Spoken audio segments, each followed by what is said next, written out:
ஒரு காட்டுல எல்லா மிருகங்களும் சந்தோஷமா வாழ்ந்துட்டு இருந்துச்சாம். அதுல எப்போதுமே கலகத்தை ஏற்படுத்தணும்னு நினைக்கிற நரி கூட்டத்துல இருக்கிற ஒரு சில நரிகள் தங்களை முன்னிலைப்படுத்தணும் அப்படிங்கிறதுக்காக மற்ற எல்லா மிருகங்களையும் முட்டாளாக்கணும் அப்படின்னு நினைச்சுச்சான். காட்டுல உள்ள பிற மிருகங்களை முட்டாளாக்குறதுக்கு முதல்ல தன்னோட இனத்தை சார்ந்த சக நரிகளை முட்டாளாக்கணும்.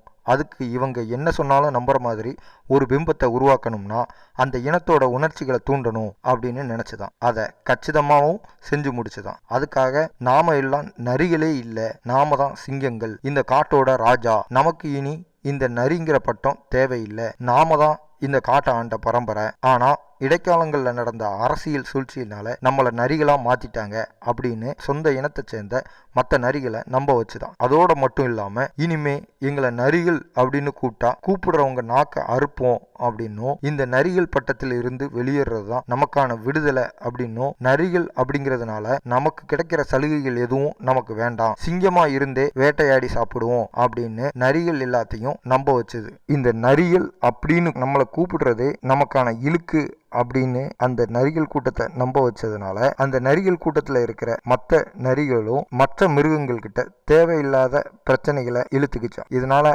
சிங்கத்தை மட்டும் இல்லாம காட்டுல இருக்க ஒட்டுமொத்த மிருகங்களோடையும் பகையை உண்டாக்கிக்கிட வேண்டிய கட்டாயத்துக்கு அந்த நரிகள் கூட்டம் தள்ளப்பட்டுச்சு. அப்பதான் அந்த காட்டுக்கு வழக்கமா நடக்கிற தேர்தல்னு ஒண்ணு வந்துச்சான். இவ்வளவு நாளா வீரவசனம் பேசிக்கிட்டு தெரிஞ்ச அந்த நரிகள் அந்த காட்டுல நரிகளுக்குன்னு ஒதுக்கப்பட்ட இடத்துல போய் தேர்தலில் நின்றுச்சான். அப்பதான் அந்த நரிகள் கூட்டத்துல இருந்த மற்ற நரிகளும் மற்ற மிருகங்களும் இந்த ஒரு சில நரிகளை பார்த்து கேள்வி கேட்க ஆரம்பிச்சான். என்னப்பா, இவ்வளவு நாளா இந்த நரிகள் கூட்டத்தில இருந்து வெளியேறணும், இந்த நரி என்கிற பேரே வேண்டாம் அப்படின்னு சொல்லிட்டு இன்னைக்கு இந்த நரிகளுக்குன்னு ஒதுக்கப்பட்ட இடத்துல போய் தேர்தலில் நிற்கிறியே, இது நியாயமா அப்படின்னு கேட்டுச்சான். நீதான் காட்டுக்கு சிங்கம் ஆச்சு, காட்டோட எந்த இடத்துல வேணாலும் தேர்தலில் நிற்கலாமே அப்படின்னு கேட்டதுக்கு அந்த ஒரு சில நரிகள் கிட்ட பதிலே இல்லையா. ஆனா இவ்வளவு நாள் தன்னோட சொந்த இனத்தை உணர்ச்சிகளால தூண்டி வச்ச வன்மத்தை மட்டும் வச்சு நாம ஜெயிச்சிடலாம் அப்படிங்கிற நம்பிக்கை அந்த நரிகள் கிட்ட நிறைய இருந்துச்சான். தான் மட்டும் வாழ தன் இனத்தையே கெடுத்து பலி கொடுக்க நினைக்கும் ஒரு சில மனிதர்களும் இப்படிதான் நிஜ வாழ்க்கையில நிறைய பேர் நரிகளா வாழ்ந்துட்டு இருக்காங்க. அந்த நரிகள் மாதிரி உங்க வாழ்க்கையிலையும் யாரையாவது பார்த்துருந்தீங்கன்னா கமெண்ட் பண்ணுங்க.